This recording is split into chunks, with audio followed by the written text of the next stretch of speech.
Hi dear students, good morning.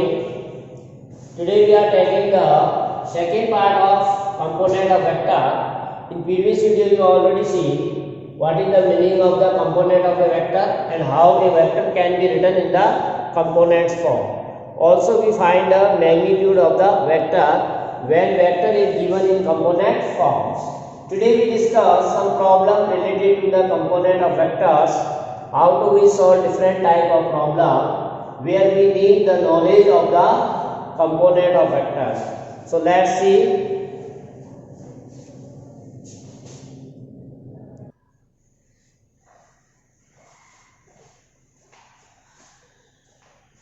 So we can say properties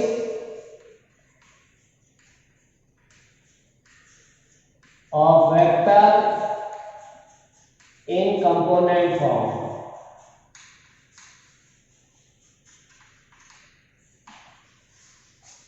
So when we write a vector in component form, there are some properties that we have to discuss.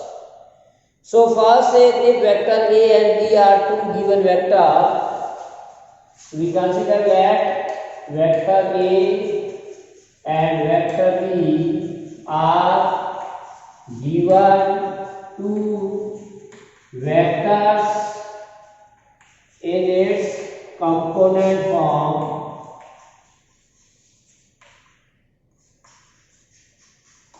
As suppose we are given vector A as in component form a1i, b1j, or you can write a1, a2, a3, a1i, a2j and a3k. And vector B we can write in component form b1i, b2j and b3k. This is the component form. Because we in previous see the vector in component form is written as xi, yj plus z. So this is general vector in component form. Now the same vector if we are writing for the different points. Here coordinate of this point is a1, a2, a3, b1, b2, b3. So component form of this vector, we are writing vector A equal to a1i cap plus a2j plus a3k. Clear? These two vectors are there. Then we have properties. First, sum of two vectors. Sum of vector A and vector B is given by. Now if vectors are given in component form, then how do we add? Clear? So sum or resultant of the two vectors is given by formula vector A plus vector B. So when you want to add the vector or resultant of the two vectors, then we have to see the corresponding component will be added. Corresponding component is I adds with I, j with j, k with k. So a1 plus b1. a1 plus b1, this will be coefficient of I. a2 plus b2, this is the coefficient of j, plus a3 plus b3. So corresponding coefficients of I, j, k are added. Means when vectors are given in component form and we want to write their addition, the method is we have to see the corresponding components in vector form.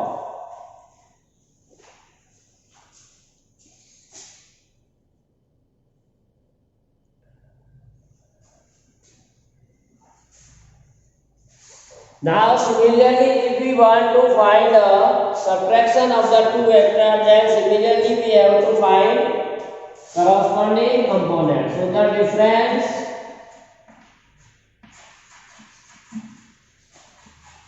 of two vectors A and vector B is given by, that is vector A minus B. Again we have difference of corresponding coefficients of I, J, K. So A1 minus A2, A1 minus B1.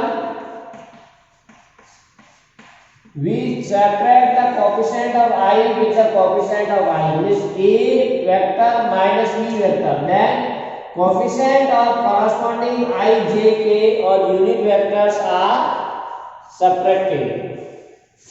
Plus A2 minus B2J, A3 minus B3K. So this is, in this way you can find the difference of two vectors when vectors are given in component form. Now if two vectors are equal, then what condition will be there? So you can write the vectors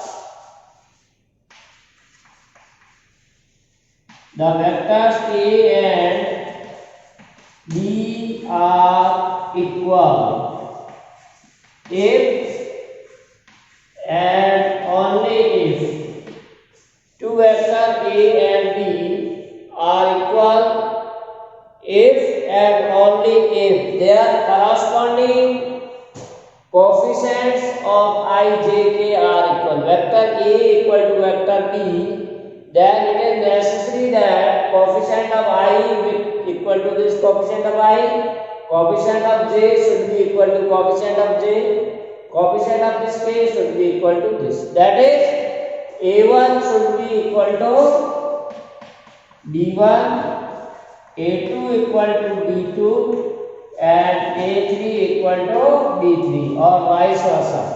Means if these coefficients of I, J, K are equal, then two vectors are said to be equal vector. Clear? If these two vectors are equal, then A1 equal to B1, A2 equal to B2 and A3 equal to B3. This is the necessary condition. Now for the multiplication of vector is, fourth property we see the multiplication of vector A with scalar, suppose lambda, by any scalar lambda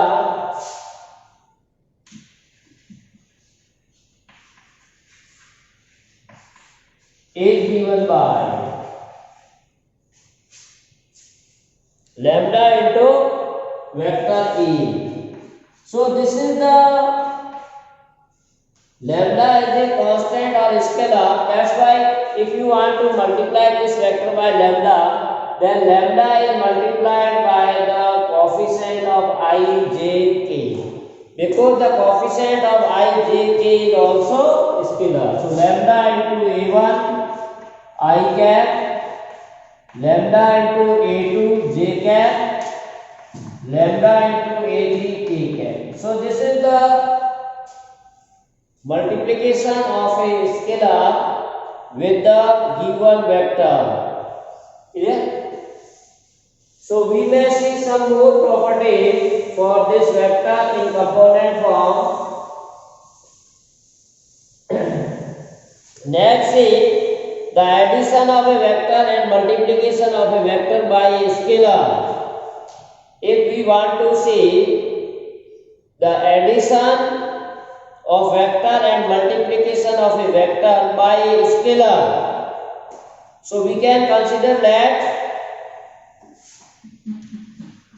vector A and vector B are two vectors and we take two scalars, suppose that is K and M. K and M.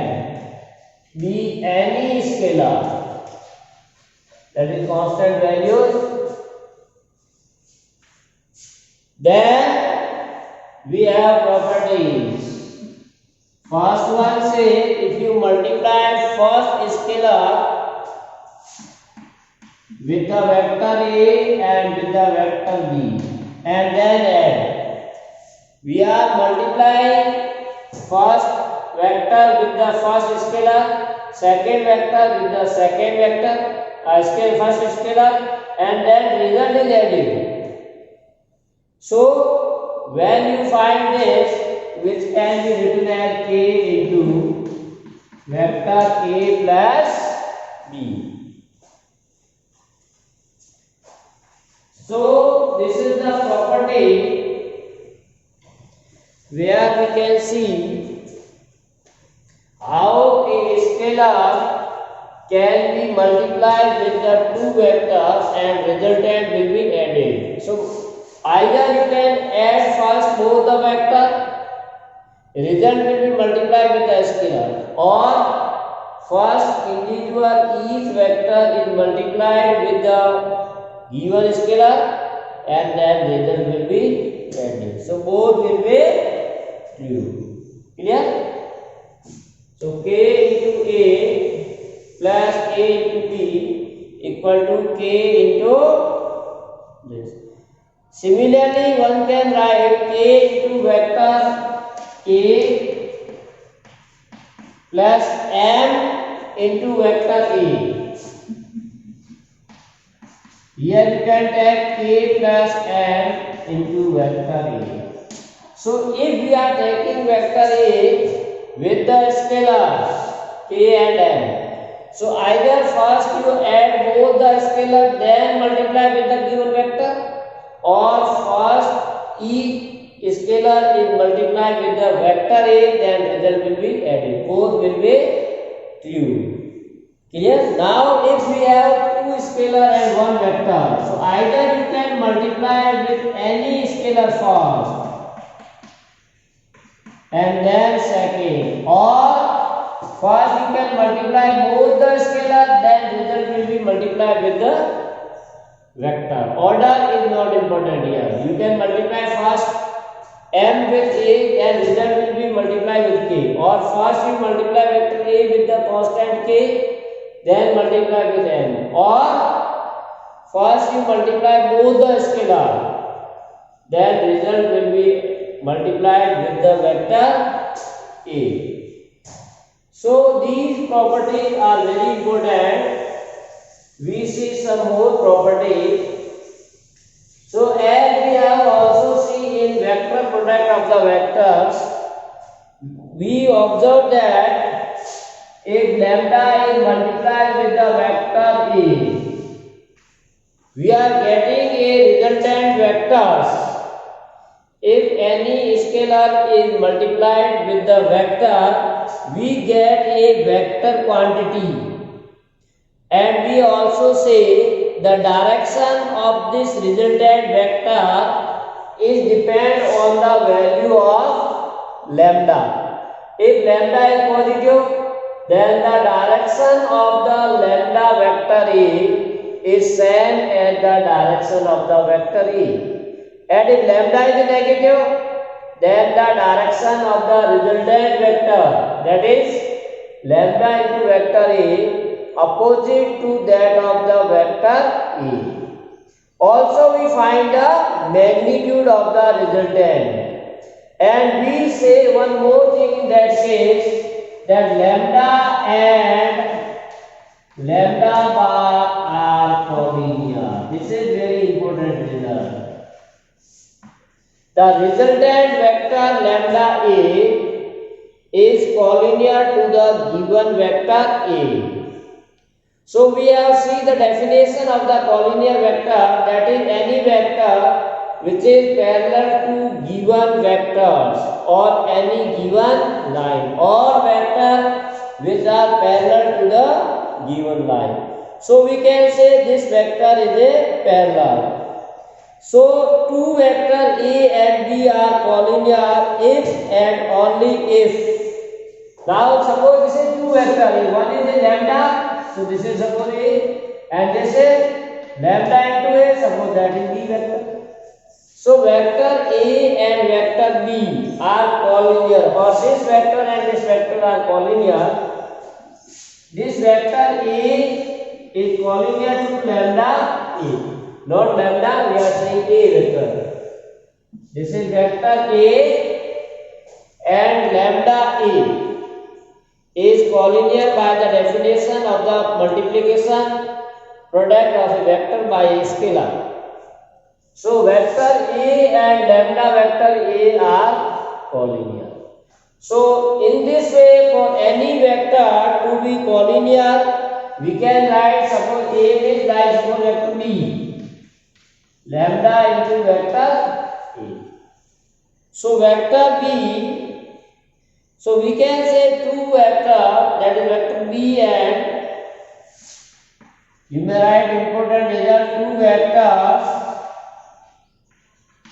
A and B are collinear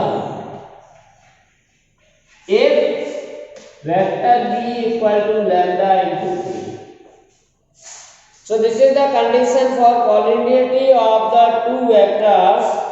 Now suppose these two vectors are given in component form. So vector B can be replaced by this formula, vector A can be replaced by this. So that is B1I plus B2J plus B3K equal to lambda into A1I, A2J, A3K. We write vector in component form. So we put the value of vector B in component form, value of vector A component. So these two vectors are equal. So we already see the definition of the two vectors are equal if their corresponding coefficient of the I, J, K are equal. Clear? So this vector equal to this, then, or you may write one more step in simplified form.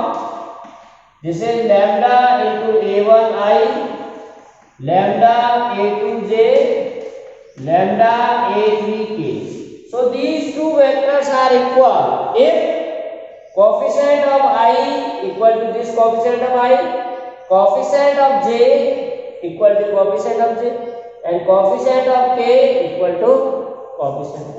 So you can write that is B1 should be equal to lambda A1, B2 equal to lambda A2, B3 equal to lambda A3. So from this you get lambda equal to B1 upon A1 or lambda equal to B2 upon A2 or lambda equal to B3 upon A3. Clear? So what we get? All lambdas are equal. This is lambda, lambda, lambda. So lambda equal to this, lambda equal to this. It means all are proportional. So finally what we get? B1 upon A1, B2 upon A2, B3 upon A3. All one may be write in the reciprocal form. That is A1 upon B1, A2 upon B2, A3 upon B3. If vector A is collinear to vector B. So this is very important result we draw. What result say? If two vectors are collinear, if the ratio of the coefficient of I, J, K is proportional.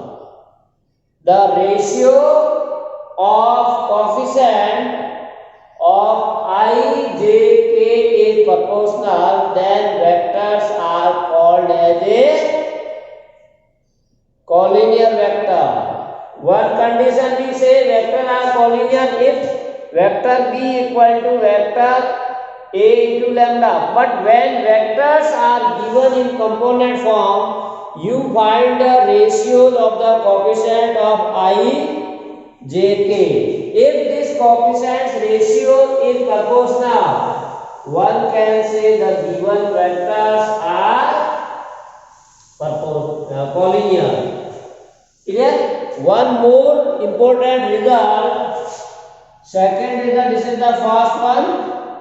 If we are writing this vector in a1i, a2j, a3k, then we already say where coefficient of I, j and k are called the direction ratio of the vector A. When we see in starting of the chapter meaning of the direction ratio and direction cosine, we call direction ratio is the coefficient of I, j, k. So a1, a2, a3. These are called as the direction ratio of the vector A. Similarly, for the vector B, b1, b2, b3. These are called as the direction ratio of the vector B. Now, if sometime we are given L, M are direction cosine of a vector. Now, suppose this vector is given in this form L into I, M into J, N into K. Then L, M, N are called the direction cosines of the vectors A. So this is very important point. Direction cosine. So we know that n equal to cos alpha, m equal to cos beta, n equal to cos gamma. This we already discussed. L, M, N are known as the direction cosine. Then these are the alpha, beta, gamma are the angles which vector makes with the x-axis, y-axis, z-axis. So when you say what is the difference between these two vectors, when you are given vector in this form, then this vector is a unit vector. And when vector in this form, it is not a unit vector, means its magnitude is not 1. So one how can check? Either the coefficient of I, j, k is a direction ratio or direction cosine. So only we have to check with the help of magnitude. If the magnitude of a vector A is 1, the coefficient of I, j, k are direction ratio. And if the coefficient is equal to 1, then is the direction cosine. Or coefficient of I, j, k is direction cosine. So direction ratio, then magnitude is not equal to 1. Direction cosine, magnitude is equal to 1. So in this way, one can differentiate either vector given in direction form or direction ratios. Clear?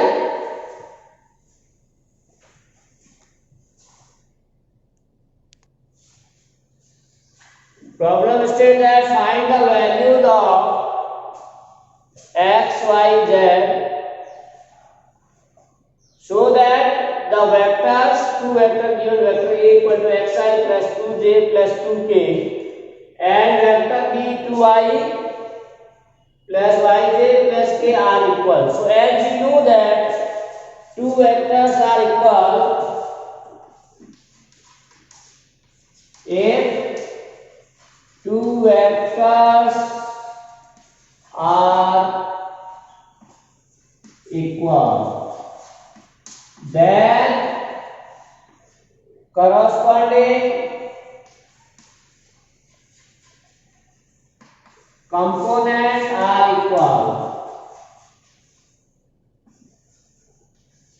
Corresponding component are equal means this first equal to this, second equal to second, or third equal to third.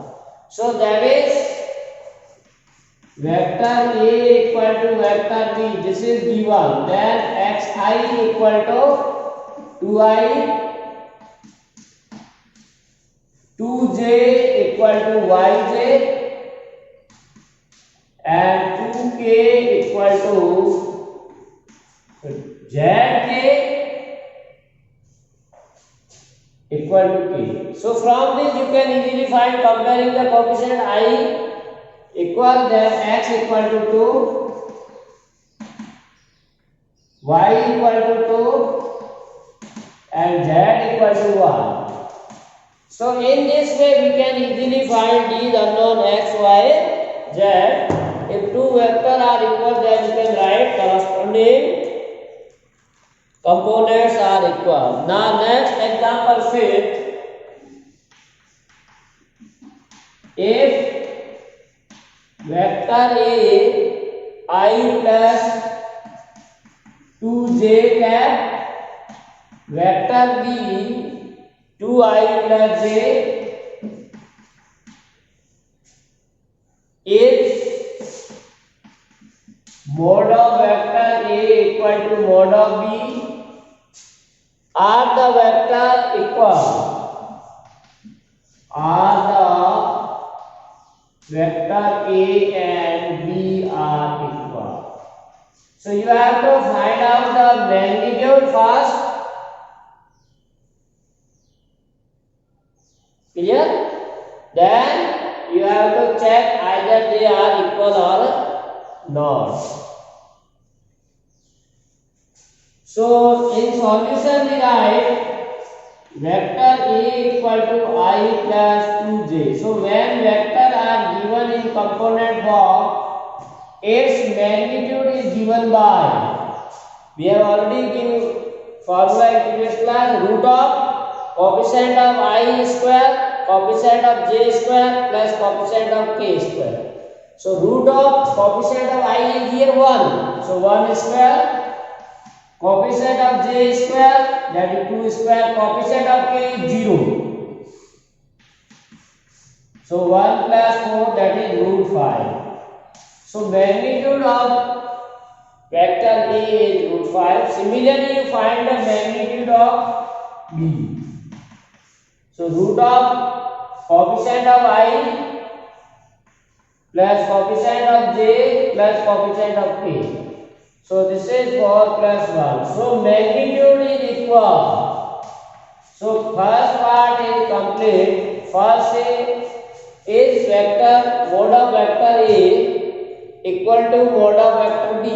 So modulus of both the vector are equal. Now say these two vectors are equal or not.